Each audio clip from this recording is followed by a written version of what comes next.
సాధారణంగా stock market అంటే అందరికీ ఉండేటువంటి ఒక అభిప్రాయం ఏంటంటే, దాదాపుగా ఇదంతా గూడా ఒక పెద్ద గ్యాంబ్లింగ్, మోసం. దీంట్లో వచ్చేదానికంటే పోయేదే ఎక్కువుంటది అని.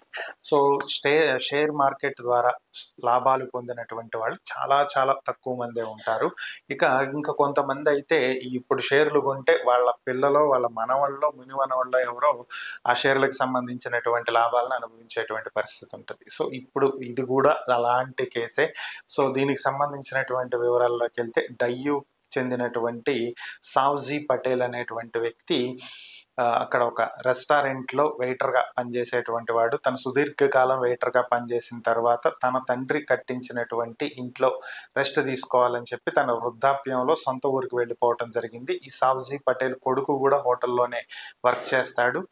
అయితే ఇటీవల సావ్జీ పటేల్ మృతి చెందటం జరిగింది. అతను చనిపోయిన తరువాత మరణానంతరం ఆ ఇంటిని శుభ్రం చేయటానికి స్వగ్రామానికి వెళ్ళినటువంటి మనవడు ఇల్లు శుభ్రం చేస్తున్నటువంటి సమయంలో డస్ట్‌బిన్‌లో కొన్ని పేపర్‌లు దొరికినాయి. అవేంటని పరిశీలించగా అవి షేర్ మార్కెట్‌కి సంబంధించినటువంటి సర్టిఫికెట్‌లుగా గుర్తించాడు. వాటి మీద ఉన్నటువంటి వివరాలతోటి ఆన్‌లైన్‌లో సెర్చ్ చేయగా ప్రెజెంట్ ఆ షేర్ల వాల్యూ ₹2.5 కోట్ల ఉందని చెప్పి అతను గ్రహించడం జరిగింది. సో, తన తాత కష్టపడి సంపాదించినటువంటి సొమ్ముతో కొన్నటువంటి ఈ షేర్లు ఈ భారీ స్థాయిలో లాభాలు తెచ్చిపెట్టినాయి. ఓవర్ నైట్‌లో కోటీశ్వరుడిని అయిపోయానని చెప్పి అనుకున్నాడు. సీన్ కట్ చేస్తే అతని తండ్రి, లేదు ఇవి మా తండ్రికి సంబంధించినటువంటి ఆస్తి, సో నాకే దీని మీద హక్కు ఉంటది, మనవడగా నీకు హక్కు లేదని చెప్పి అతను అడ్డం తిరగటం జరిగింది. సో, చివరికి తండ్రి కొడుకులిద్దరూ కొట్టుకుని కోర్టుకు వెళ్ళటం జరిగింది.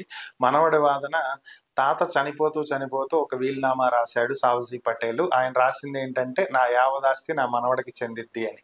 సో, ఆ వీలునామా ప్రకారం ఈ షేర్లు గూడా ఆయన ఆస్తే, సో షేర్లు నాకు చెందుతాయి అనేది మనవడి వాదన. లేదు షేర్ల గురించి ఆయన వీలునామాలో ప్రస్తావించలేదు, మిగిలినటువంటి ఆస్తులన్నీ నీకే చెందుతాయి, షేర్లు నాకు చెందుతాయి అనేది తండ్రి వాదన. మరి వీళ్ళిద్దరిలో ఎవరికి చెందుతాయి ఏంటి, కోర్టు ఏం న్యాయం చేసిద్దో చూడాలి.